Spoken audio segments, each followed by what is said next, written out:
हकीकी आज़ादी मार्च वहीं से शुरू करूंगा जहां खत्म हुआ था। इमरान खान का बड़ा ऐलान, कहा कि मंगल से वजीराबाद से हकीकी आज़ादी मार्च शुरू होगा। 10 से 15 रोज में रावलपिंडी पहुंचेगा।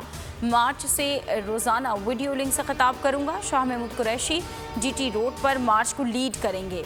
रावलपिंडी से खुद लीड करूंगा। पूरे मुल्क से लोग मार्च में आएंगे। पंजाब में हुकूमत के बावजूद हमारी एफआईआर दर्ज नहीं हुई। ये मेरा हक है कि खुद पर हमले की एफआईआर दर्ज कराऊं। एक मकबूल जमात का सरबराह हूं और साबिक वज़ीर आज़म भी हूं। अगर मैं एफआईआर दर्ज नहीं करा सकता तो फिर आम आदमी और पूरी कौम को इंसाफ कैसे मिलेगा? चेयरमैन तहरीक इंसाफ इमरान खान की प्रेस कॉन्फ्रेंस।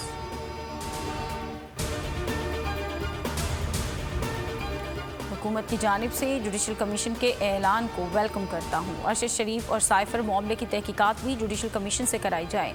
इमरान खान का मुतालबा, कहा कि चीफ जस्टिस साहिब तहकीकात कराएं, साजिश थी या नहीं। पूरी कौम अदलिया की तरफ देख रही है। आजम स्वाति वीडियो की तहकीकात होनी चाहिए।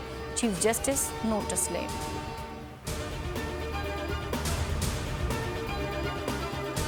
इमरान खान पर कातिलाना हमले के खिलाफ शहर शहर एहतजाज। फैसलाबाद में हज़ारों अफराद ने एहतजाज किया। कराची के 3 मकामात पर शहरियों ने कप्तान से इजहार यकजहती किया। मुजाहिरीन ने मुतालबा किया कि हमले का मुकदमा दर्ज किया जाए।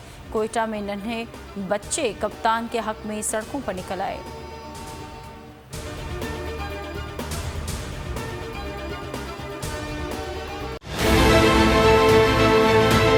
अच्छी कवरेज की है। ये मार्च की तो ज़बरदस्त कवरेज थी। बॉल की प्रॉब्लम सबसे बेस्ट थी।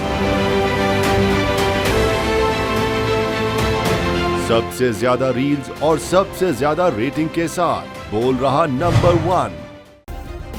सब्सक्राइब करें और बेल दबाएं ताकि कोई खबर रह न जाए।